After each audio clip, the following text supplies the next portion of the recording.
एक बार फिर आप सभी का स्वागत है आपके अपने YouTube चैनल मंथन ऑनलाइन क्लासेस में। मैं सोमनाथ कुशवाहा और आप सभी का स्वागत करता हूं। और आज हम लोग ग्रामर के एक दूसरे महत्वपूर्ण टॉपिक की बात करेंगे जो आपके बोर्ड पे लिखा गया है, how to find subject. Subject जो सबसे बड़ा दिक्कत पैदा करती है, क्यों? क्योंकि कुछ बच्चे जो नए नए सीखने वाले होते हैं, जो ट्रांसलेट करने में सबसे बड़ा दिक्कत पैदा करने वाला जो कोई और चीज होता है तो होता है सब्जेक्ट। क्यों?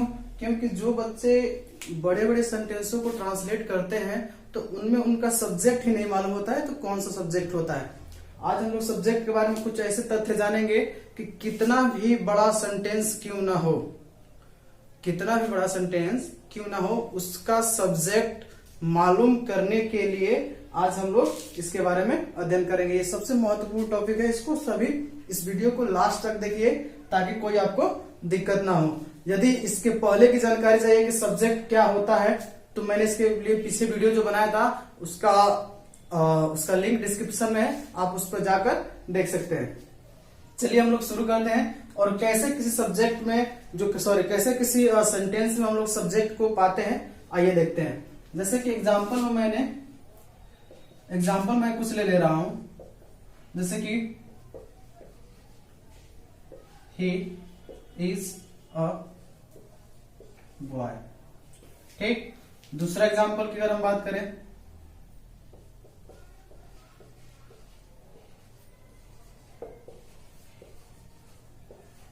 ठीक, द बॉय इज गुड। एक और कोई एग्जांपल ले लेते हैं,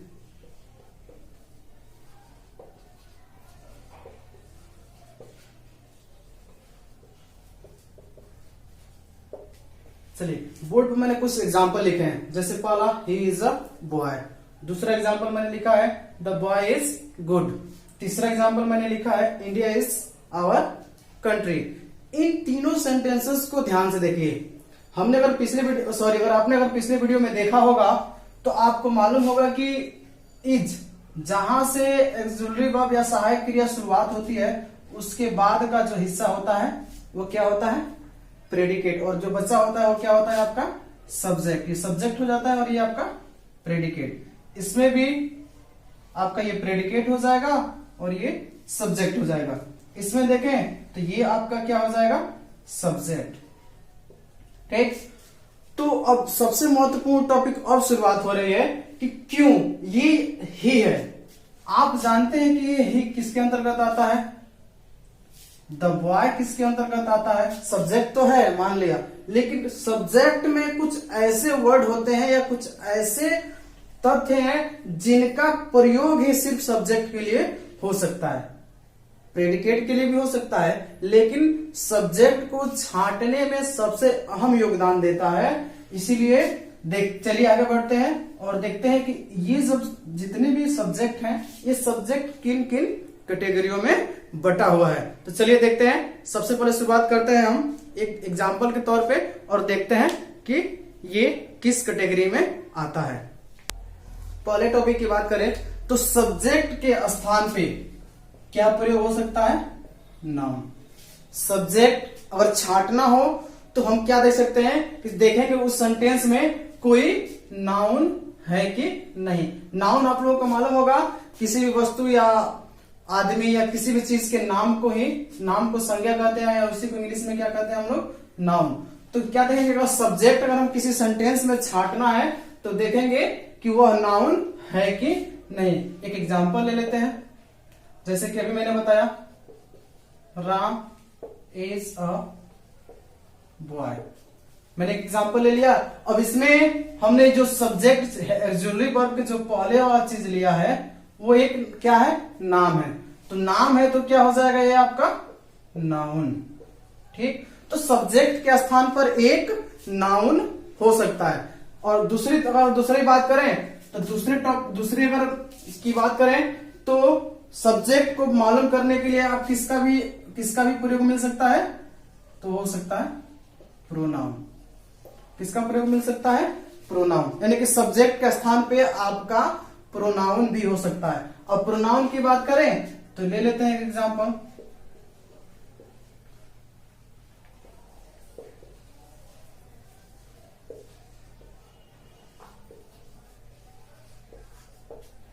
मैंने यहां पर लिख दिया ही या सी, दोनों में से जो आप लेना चाहें। अगर ही लेते हैं तो he is good, very good, she is very good. यानी कि यहाँ पे जो सब्जेक्ट के स्थान पे आने वाले जो वर्ड हैं वो आपके क्या हो जाएंगे, प्रोनाउन। यानी कि I, we, you, they, he, she, it, ये जितने भी हैं ये आपके क्या हैं, एक प्रकार के प्रोनाउन हैं। इसके अलावा भी और सारे प्रोनाउन हो सकते हैं। हम अगर मान लीजिए अगर यहां पे अगर मैंने इंडिया लिखा तो ये आपका क्या हो जाएगा, नाउन।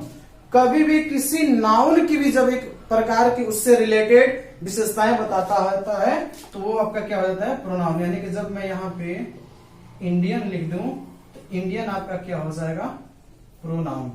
तो इस तरह के भी कुछ ऐसे वर्ड हैं जो सब्जेक्ट के स्थान पे आपको मिल सकते हैं। तीसरे टॉपिक की बात करें तो तीसरा टॉपिक आपका क्या हो जाएगा, एडजेक्टिव। क्या हो जाएगा, एडजेक्टिव। यानी कि सेंटेंस में सब्जेक्ट के स्थान पर प्रयोग होने वाले आपको मिलने वाले जो हो सकते हैं वो हो सकते हैं आपके एडजेक्टिव। यानी कि सेंटेंस में आपका जो सब्जेक्ट का हिस्सा होगा वो आपका एडजेक्टिव भी हो सकता है। जैसे कि अगर हम एक एग्जांपल देखें तो एक एग्जांपल मैंने ले लिया, द रिच आर हैप्पी। अब मैंने यहां पे लिखा है द रिच।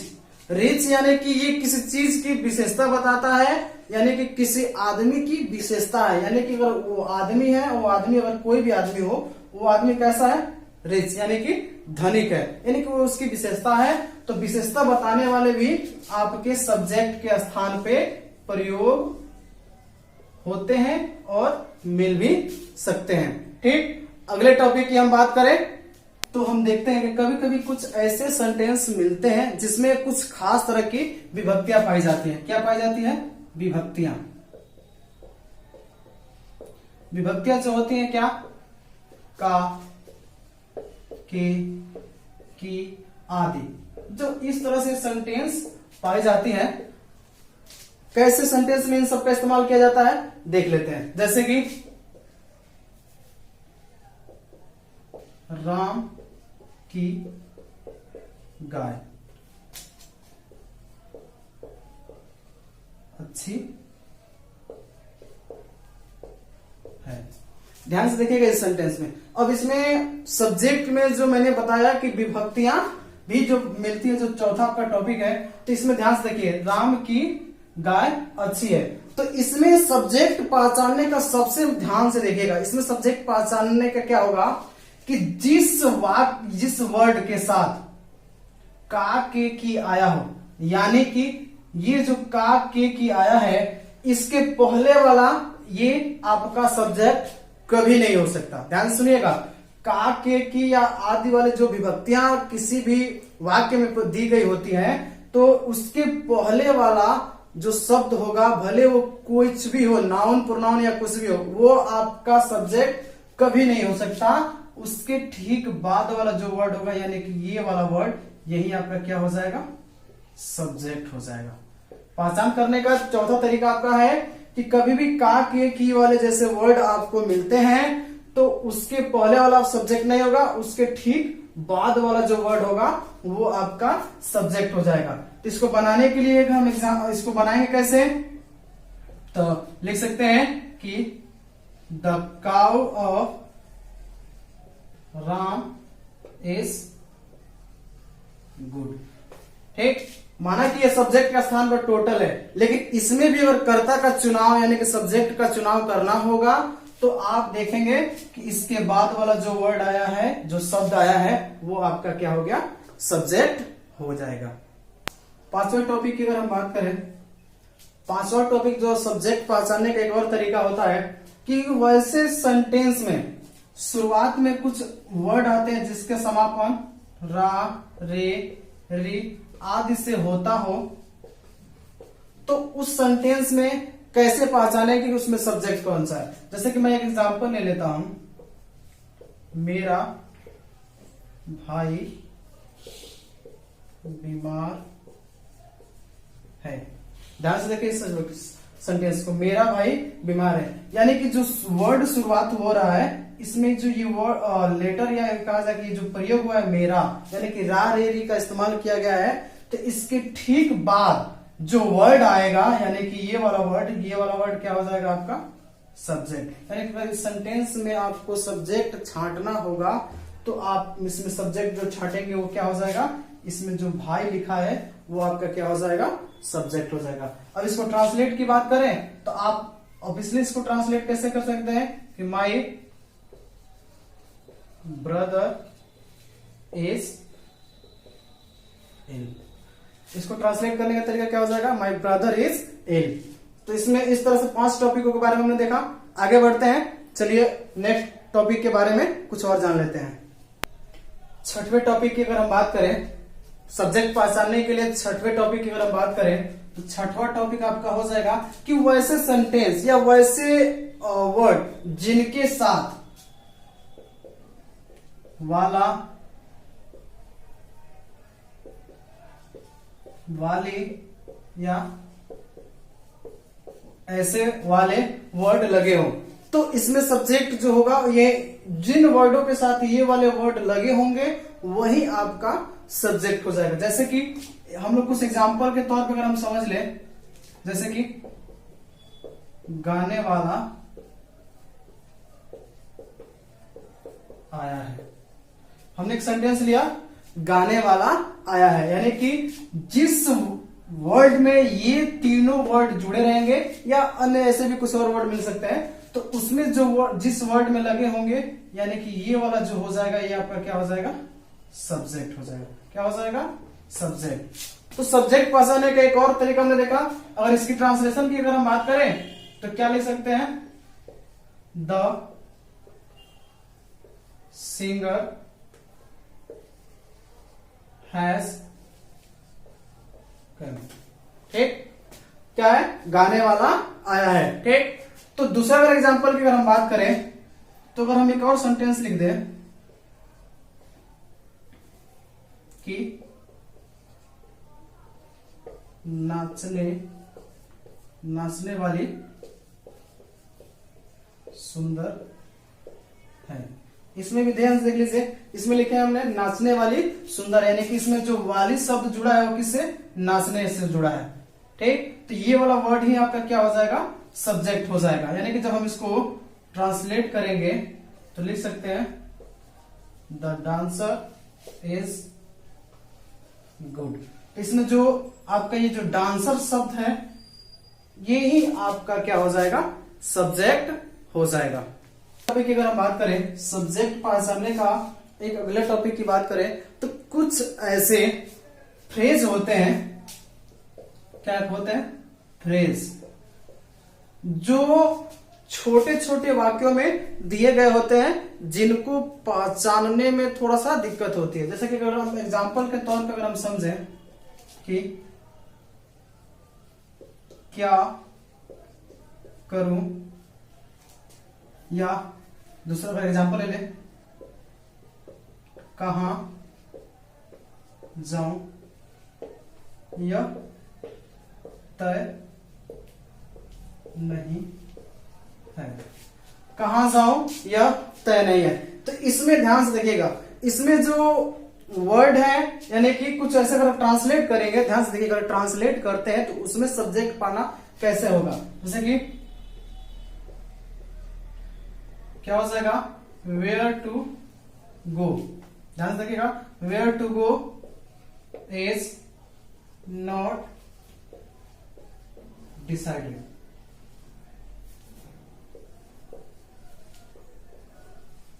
ठीक, कहां जाऊं यह डिसाइड नहीं है। तो इसमें जो अगर सब्जेक्ट पहचानना होगा तो कहां जाऊं, तो ये जो वर्ड आएंगे यही आपके सब्जेक्ट के कुछ पहलू होंगे।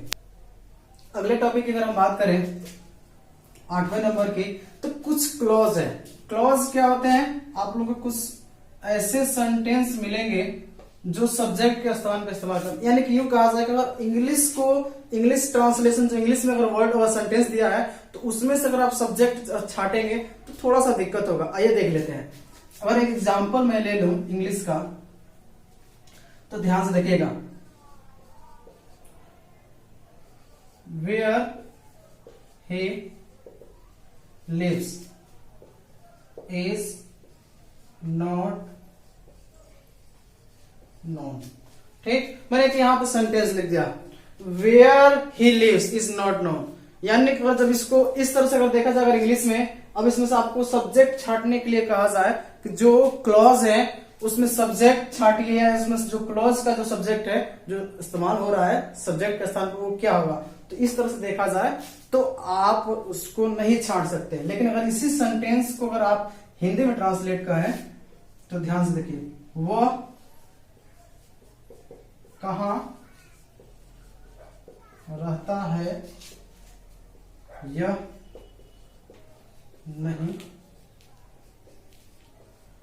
मालूम है। ध्यान से देखिएगा, अगर मैंने इसका इसी और सेंटेंस को मैंने हिंदी में ट्रांसलेट किया तो ध्यान से देखिएगा, वह कहां रहता है यह नहीं मालूम। यानी कि इन दो छोटे छोटे उपवाक जो क्लॉज होते हैं या फ्रेज, वो छोटे छोटे दो उपवाक होते हैं जो जुड़कर एक सेंटेंस का निर्माण करते हैं।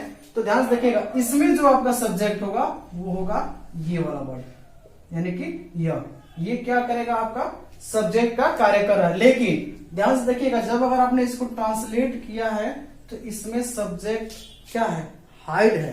ध्यान से देखिएगा, यही सबसे मेन टॉपिक है। क्लॉज का जब इस्तेमाल होता है, अगर इंग्लिश में कुछ ऐसे सेंटेंस दिए गए हैं जिनमें उसी से रिलेटेड बात किया जाए, ध्यान देखिएगा, जब हम इसकी बात करें वेयर ही लिव्स, इसको ट्रांसलेट करते हैं वह कहां रहता है, फिर उसके बाद से आता है इज नॉट नोन, नहीं मालूम। तो जब नहीं मालूम कहता है तो उसके पहले वाला जो वाक्य है, छोटा उपवाक, तो उसी के बारे में जब बात की जाए और उसी के साथ जो वर्ड प्रयोग होगा, यानी कि भले वो यह हो या कोई नाम हो, वही आपका सब्जेक्ट हो जाएगा। ठीक, अगले टॉपिक की अगर हम बात करें तो सब्जेक्ट के स्थान पे या यूं कहा जाए कि सेंटेंस में कुछ ऐसे वर्ड आते हैं जो पहचानने में थोड़ा सा दिक्कत होते हैं। यानी कि यूं कहा जाए, ध्यान से देखिएगा, इन्फिनेटिव। यदि आप इन्फिनेटिव के बारे में जानते हैं तो बेहतर है। एंड जिरंड, क्या कहते हैं, इन्फिनेटिव एंड जिरंड, ये ऐसे वर्ड आते हैं, ऐसे ट्रांसलेशन है। इन्फिनेटिव और जिरंड का जब प्रयोग करके जो ट्रांसलेशन बनाया जाता है वो एक ऐसे पार्ट होते हैं जिनमें सब्जेक्ट को ढूंढना थोड़ा सा दिक्कत होता है। जैसे कि मान लीजिए अगर हम इन्फिनेटिव या जिरंड के देखें तो क्या कर सकते हैं, टू प्ले इज यूजफुल। ध्यान से देखिएगा, तो इसमें जो मेन काम है, ध्यान से देखिएगा, जो क्रिया है वर्ब, वही हमारा किसका स्थान क्या लेता है, सब्जेक्ट। तो ध्यान से देखिएगा, इसमें सब्जेक्ट पहचानना थोड़ा सा दिक्कत है, क्योंकि जब इन्फिनेटिव और जिरंड भी सब्जेक्ट के स्थान पे हो जाते हैं तो उसमें जो मेन कार्य हो रहा है, यानी कि जो पहले प्रयोग किया गया है एक्सक्लूसिव वर्ब के पहले, वही हमारा सब्जेक्ट हो जाता है। तो दूसरे अगर एग्जाम्पल की अगर हम बात करें, अगर मैंने ले लिया यहां पे वीपिंग इज हार्मफुल, क्या हो जाएगा, वीपिंग इज हार्मफुल। तो ध्यान से देखिए, अगर हम बात करें तो यहां पे जो मेन कार्य है, मेन कार्य यानी कि कौन सा कार्य है इस सेंटेंस में, तो रोने का। तो जो रोने वाला जो वर्ड है, यानी कि जो मेन वर्ब है और एक्सक्लूसिव वर्ब के पहले आया है, तो ये हमारा किसका काम कर रहा है, सब्जेक्ट का। ठीक, तो इन्फिनेटिव और जिरंड का जो प्रयोग है, टू प्ले और या वीपिंग, तो ये भी एक सब्जेक्ट के जगह पे हो सकते हैं या आपको मिल सकते हैं। तो आपने देखा कि कुछ 9 तरीके हमने बताए, या और भी कई तरीके हो सकते हैं जो सब्जेक्ट को चुनने में आसानी से आपकी सहायता कर सकते हैं। ये यूं कहा जाए कि ये जितनी भी चीजों का हम लोगों ने प्रयोग किया वह ही आपका सब्जेक्ट हो सकता है, मिल भी सकता है। तो देखा आपने, इतना हम लोगों ने डिस्कशन किया। रही बात आपकी ये टॉपिक की इन्फिनेटिव और जिरंड क्या होता है, यदि आपको ये समझ में नहीं आया है तो इसके टॉपिक पर मैं एक वीडियो, अलग से वीडियो बना दूंगा और इसके कुछ इस्तेमाल भी आपको बता दूंगा। तब तक के लिए मिलते हैं अगले वीडियो में। धन्यवाद।